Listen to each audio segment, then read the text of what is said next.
There are more than 1,300 people living on the streets of Albuquerque. Our biggest issues and our most visible issues. That includes crime, homelessness, and of course, addiction. It's a problem that has existed for years. You need people to say, hey, I'm here for you. The city has struggled to find solutions. What Albuquerque and what your community is feeling, you're not alone. And one solution has divided the city. And I don't think we get to choose who our neighbors are. Good evening, I'm Doug Fernandez. And I'm Shelley Rabando. Thank you for joining us for this Target 7 investigative special, Is There a Safe Space? For months, our team at KOAT has reported story after story about the homeless crisis in Albuquerque. You see it every day. Homeless people are camping on sidewalks, in parks, outside our local businesses. It's gotten to the point some shops are playing loud music just to prevent homeless people from sleeping on their property. Police have acknowledged the problem is bigger and dangerous. At times, officers say there are drugs being dealt and people attacked and killed in homeless camps. The city of Albuquerque built homeless shelters and started new outreach teams. Currently, they're constructing what they call a gateway center to get people off the street. The city council also battled back and forth as to whether we should bring sanctioned homeless camps into our city. It has been met with strong support, but also sharp criticism. Our Target 7 team went to Denver, a city struggling with the same issues as we are here, but they came up with what they believe is a solution: funding sanctioned homeless camps, or what they call safe outdoor spaces. Here is John Cardinelli with the special Target 7 investigation. Is there a safe space? Denver, a city with a lot going for it. I love this place. Pro football, basketball, Jokic on the run, hockey, Lead 2-1. and plenty of entertainment. We are a growing city. And then there's this. More than 6,800 homeless people living on the streets. Armando Saldate is the city's public safety director. I've been to these encampments. I frequently go to them. I see it's not safe. It's something the city is not proud of. We've had murders at encampments. We've had assaultive behavior, violent behavior. We've had thefts nearby around encampments. I get it.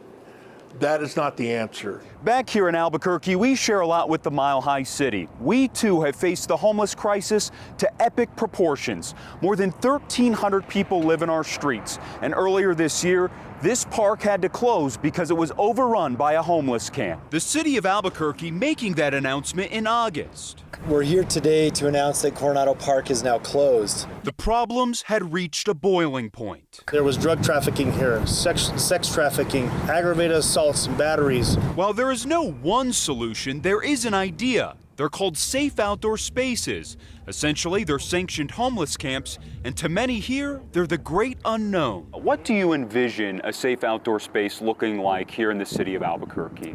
People to be in their tent, connected to services and connected to the support services that they need. Hygiene, showers, toilets. Carol Pierce will be overseeing the Safe Outdoor Space program for Albuquerque. There are rules. There's really kind of a code of conduct. And because you're really trying to create a safe community. So you can't be selling drugs, you can't be fighting, you've got to do your part to keep up your area around your tent clean. The community has been fighting over safe outdoor spaces in several meetings. Some members of the council have been so indecisive on the issue, they've changed their stance several times. I've reversed my decision on safe outdoor spaces. I was originally in support of them. This is where Denver comes into play, because they're a city that's been running safe outdoor spaces for the past 2 years. We really have the Denver model in mind. There's more homelessness in Denver than ever before. But safe outdoor spaces in Denver is not compassionate. It's not safe. They could spend the same amount of money and really be able to help people. Has the chamber gone to Denver to see the safe outdoor spaces that are being operated there? We have not, no. Yeah, I would really encourage you to do that before you speak out against them in this manner. So that's what we did. Our Target 7 team traveled to the Mile High City to find out exactly what a safe outdoor space is like. I think I just grabbed my cup here. That's where we met Tone Copeland. I haven't had a cup of coffee yet. He is one of roughly 150 people in Denver who live in a safe outdoor space. He invited us into his home. I mean, I don't have a jacuzzi out back or anything like that, but... An 8 by 8 foot ice fishing tent. This is my house. This is my little tent, my home. It's not very big, but hey, it works. Tone never thought he'd be calling a tent his house. A series of things happened in my life that I found myself homeless without a place to stay. When life sent Tone to the streets of Denver, there was a lot of uncertainty. When you're out there having to fend for yourself, wondering where you're going to get some propane, wondering how you're going to eat, and if you got enough clothes and stuff, you know. So it's a challenge, but you know, this kind of atmosphere has made it much easier. He was selected to live in one of Denver's safe outdoor spaces. I'm almost 60 years old. Never thought I would have went through this, but I did. And I guess it's made me even more conscious of other people's plight in life, so yeah. It's a win-win. SOS, safe outdoor space. Everybody, every state should do something towards helping people who are having hard times getting places to live. When did this all start, this program here in Denver? It was around March, April of 2020. And we knew that there was something that needed to be done to take care of our unhoused neighbors during a global health crisis. Cuica Montoya is the director of the Colorado Village Collaborative. She herself used to be homeless after her husband left her. Like not seeking out mental health help kind of spiraled into a deeper depression, and then the only coping mechanisms I had were alcohol at that time, and then it spiraled down into drugs. She moved into transitional housing where she was able to get back on her feet. Now she helps those who are in the same situation she once was in. Her organization holds a multi-million-dollar contract with the city to set up safe outdoor spaces. The concept is a managed site that only the people that are enrolled in this site live in, and staffing it with access to services and basic resources to get folks on their feet. Cuica and her team hit the streets looking for people who would make a good fit. People apply, and at times they have to wait months to get in. When someone comes to live in a safe outdoor space here in Denver, they're given a tent like this along with several essential items. Now I'm going to go inside and show you those items. They're given a cot like this to sleep on, this backpack with a first aid kit, a cooling fan, a light, along with other essential needs. I call them the cleanest porta potties in Denver. Each site has about 50 residents that use these bathrooms. There are also showers, counselors, and staff on site 24/7.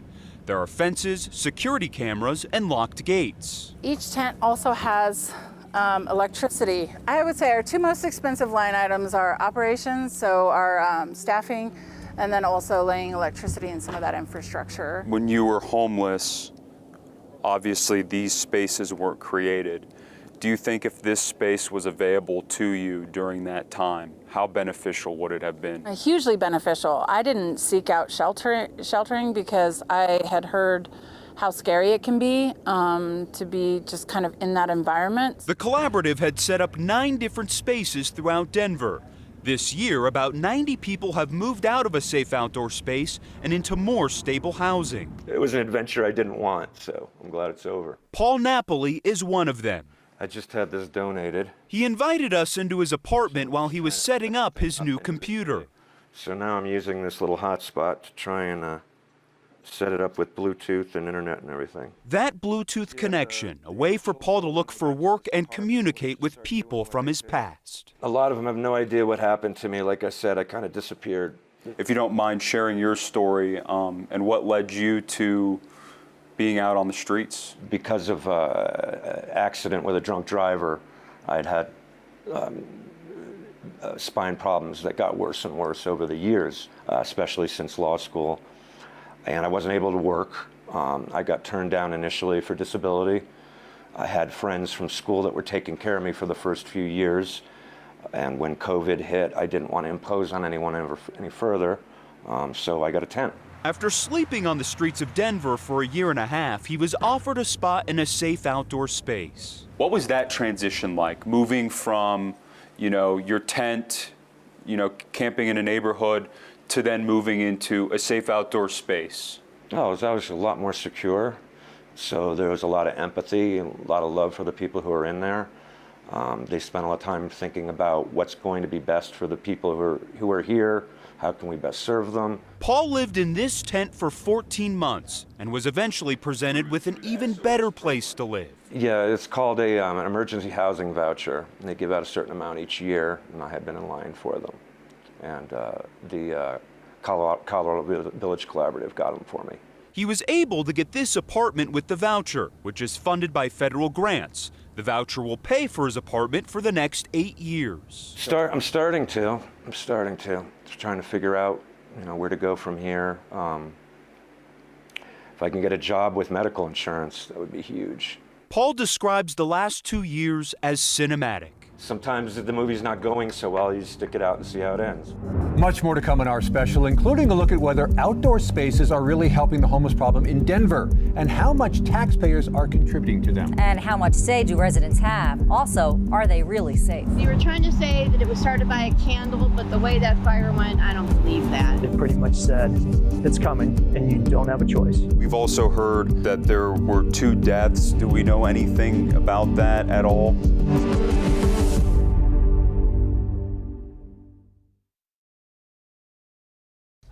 When our Target 7 team went to Denver to see what safe outdoor spaces are like, they found people with plenty to say. Denver initially put these sanctioned homeless camps next to homes, literally a few feet away, and one home nearly burned down in the middle of the night when a mysterious fire broke out. Here is John Carnelli, who looks to answer the question, is there a safe space? Matthew Crick lives in a part of Denver called Lincoln Park. So I've lived here for 4 years, and it's been pretty quiet. He was drawn to the neighborhood for its ambiance and single-family vibe. And I have a daughter. And then a safe outdoor space moved in. And we had cameras of people coming from the camp, going around into the alley, and then using our porta potty to do drugs. Drugs, however, were not Crick's only concern. His daughter's safety also in jeopardy. They had registered pedophiles in there. We complained to them, and they did finally say, okay, we're going to make that a rule, no pedophiles are in the camp. And then came the fire. Right now I'm walking in the Lincoln Park neighborhood near downtown Denver, and this vacant piece of land used to be a safe outdoor space, but it had to be moved because a fire broke out here overnight. The stress that it made us all go through was really tough. One home near the safe outdoor space suffered $10,000 in damages because of that fire. The sanctioned encampment has since been moved. What has Safe Outdoor Spaces done for the community just in general? In general, it has been a good thing for us here in Denver. Armando Saldate oversees the police and fire departments for the city of Denver. He talked to us about the fire that happened at the Lincoln Park Safe Outdoor Space location. It was a fire, an unintentional fire just that could happen in a residential structure. But it is something that is, obviously was concerned for the residents in the nearby area. Target 7 obtained a copy of the fire report. It says the cause of the fire was undetermined. Investigators noted there were several ignition sources, including propane heaters, electrical fans, hot plates, small cooking grills, smoking materials, and drug paraphernalia. The fire grew to this within minutes. Unfortunately, somebody had an open flame, which is against our community guidelines, and I think it was a candle that was left unattended, and we had a fire, and it was devastating, and it was at our Native American inclusive safe outdoor space. There have been more issues. Target 7 obtained this list of police reports from the city. Since the camps opened, there have been 7 assaults, 8 times drugs and paraphernalia were found, and there were 6 deaths. We didn't know she was in her tent dead. Freedom lives in one of Denver's 3 safe outdoor spaces. Her life has not been easy. I've always liked art. I've always had a passion for art. When we met her, she was drawing a mural for her son. As long as I'm able to express myself, I'm okay. Freedom was recently released from prison for an assault on her ex-husband. I stabbed him in the back 3 times. But it was because he wasn't just being violent towards me, he was being violent towards my children. After living a while on the streets, she applied and got into a sanctioned camp. Her camp, the one that caught fire. Thank God nobody died, But we had already been through a lot that week. But someone did die. Not because of the fire. They had found Alaska dead in her tent. She doesn't know what happened to Alaska. We don't know. They just found her dead in her tent. It was sad. We reached out to the police department, the city, and the Colorado Village Collaborative. They said the deaths medically related. Even when we look at supportive housing and other interventions that get people inside, mortality is a hard thing to turn around. There's going to be some mortality with folks who are living this hard and sleeping this rough. Britta Fisher is the chief housing officer for the city of Denver. She was appointed by Mayor Michael Hancock. Initially, Mayor Hancock was against bringing safe outdoor spaces to the city. So it's true that the mayor at first was not enthusiastic about the idea of sanctioned sites. What we had to do was a lot of explaining that some of the sanctioned sites that he had seen in other places were merely that. It was not services, it was not managed, it was not services that were readily available. And I really applaud the mayor that, he was able to evolve from this, of saying, okay, let's give it a chance. And we gave it a chance and it worked. Not everyone agrees with the mayor's assessment. He was on national news saying we have a path to solving this, and it's only gotten worse. Kevin Reedy has lived in Denver his whole life. You grew up here, right? This is your home. Yep. And you've considered leaving here. Yeah. It's sad. It bums me out. I love this place. But it's changed. The changes visible for Kevin when he takes a drive or walk around town. There are hot spots all throughout the city of illegal camping by homeless, by drug addicts. That's why these construction fences exist. That's why you'll see big boulders in public right-of-ways along sidewalks.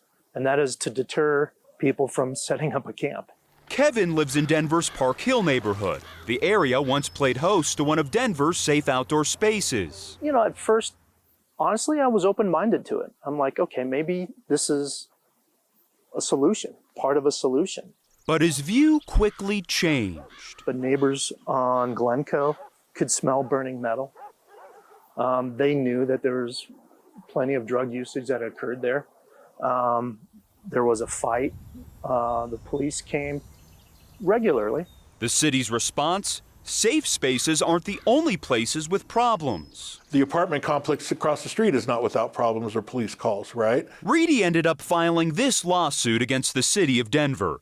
It alleges the city's zoning administrator exceeded her authority by allowing the safe outdoor spaces in residential neighborhoods without giving neighbors the opportunity to appeal. Is the motive of the lawsuit to ban safe outdoor spaces in the city of Not Denver? necessarily. There are potentially appropriate places for it.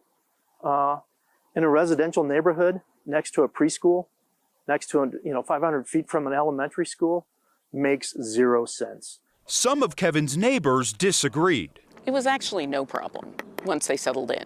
We visited every location in Denver that had a safe outdoor space. They were placed in church parking lots, next to homes, and soccer fields. We talked to neighbors and business owners at every site. Like when they were hanging outside the building, it would scare the people a little bit more, so I'd see them waiting in their car a bit longer, but besides that, it didn't really bring us business, nothing like that. We didn't experience any problems with anything, actually. We carry a lot of smoking products and accessories. Kristen Hensel runs Rusty's Vape and Smoke Shop. And I have cool people that work with me, so it's always fun to come to work. One day, someone came into her business and gave her this. So we first found out about this from someone in the neighborhood bringing in this flyer that we have here. The flyer letting Kristen know a safe outdoor space is going to be put next to her business in December. She says she had no say in the sanctioned encampment moving in. There should have been more upfront awareness of it so that people could offer their input and raise concerns and be reassured and have things that maybe weren't taken into consideration by, that affect us directly. So some business owners and residents we spoke to, they were telling us that they didn't feel like they had a whole lot of say in the process. We certainly have encouraged our partner to engage the community. However, I've also come from a fair housing background, and I don't think we get to choose who our neighbors are. Albuquerque city leaders tell us they don't plan to put safe outdoor spaces in residential neighborhoods. Here is a map of them. 2 sites have been approved, 4 are either under review or are waiting for it, and 2 have been denied. $8 million. That's how much Denver is giving a nonprofit to run their safe outdoor spaces. Where is that money coming from? Why is homeless increasing in Denver? And what does the city of Albuquerque have to say? Well, it's a true statement. You can't always choose who your neighbors are. As a taxpayer, do you think $2,000 a month is a good use of letting these people live in a tent, or are there better options that you could put someone in? Why did you come to Denver? To join the SOS camp. Is there a concern that the program is bringing more people into the city seeking a safe outdoor space? Those questions and more when we return with this Target 7 investigation. Is there a safe space? The city of Albuquerque has designated about $750,000 of taxpayer money to start safe outdoor spaces. In Denver, they've already pledged $8 million for sanctioned homeless camps. And the number of homeless there is going up. Our Target 7 team found people who moved to Denver to try to get into a safe outdoor space. Well, they couldn't get in. Here again is John Cardinelli. Running a safe outdoor space is not a cheap proposition. For one, there's 24-hour staffing, and each tent gets its own electrical. In all, it costs about $1 million to run one of these spaces each year. And if you're a housed neighbor who has an unauthorized encampment in front of you, and $2,000 per person is going to help reduce that, it probably sounds like a pretty good deal. Britta Fisher is Denver's housing director. She's been pushing her city council for more money. So our city has currently allocated $750,000 to this process. Is that enough money to set up a safe outdoor space? It's certainly the type of money that we started with, was that kind of toe in the water, and then we saw success and we put more money towards it and have seen more success with 75 people housed this year. Kevin Reedy disagrees. He's the one who lived next to a safe outdoor space and is now suing. As a taxpayer, do you think $2,000 a month is a good use of letting these people live in a tent, or are there better options that you could put someone in for $2,000? I believe there's better options. I don't know what they are. I know our shelter system potentially is underutilized.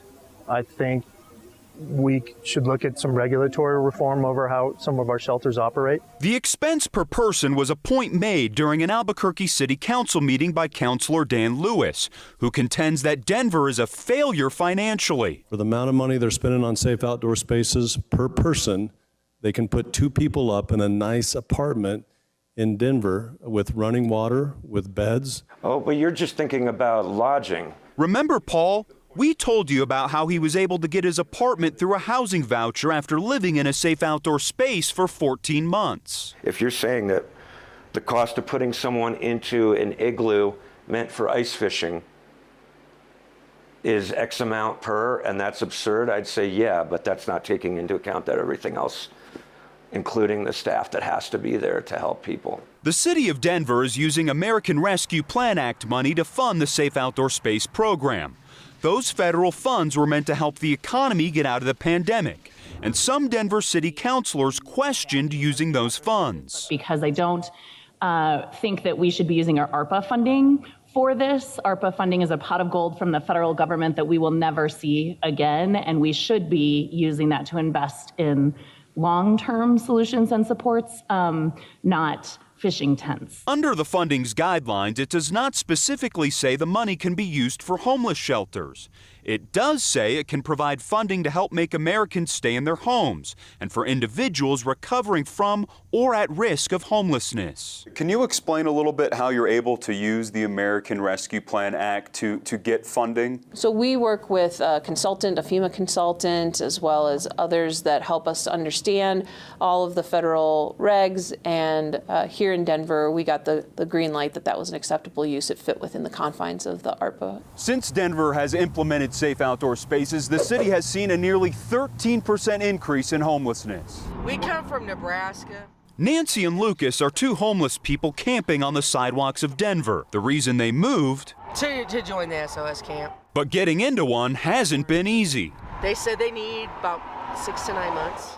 The couple is on a waiting list, so in the meantime, they've resorted to sidewalk camping. Where we have issues is that putting this tent up and down, it gets to be hell. And then all our stuff that we have to put in the tent, we have to take our stuff everywhere with us. Nancy and Lucas tell us if they can't get into a camp soon, they may resort to another city. They asked us how to get a bus ticket to Albuquerque. I hope it works out that you camp gets to open so that we can join your camp. Is there a concern that the program is bringing more people into the city seeking a safe outdoor space? People will go where they think there is opportunity. We spent 5 days in Denver. When we returned, we came here to Albuquerque City Hall. We wanted to talk to the mayor about what he envisioned safe outdoor spaces would look like in our city. He didn't want to do an interview with us. Instead, his staff referred us to the city's Family and Community Services Department.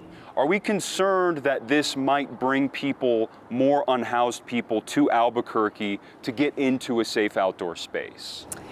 You know, that's not really our top concern. I mean, right now, we just need different options for people who are camping. We introduced you to Carol Pierce earlier.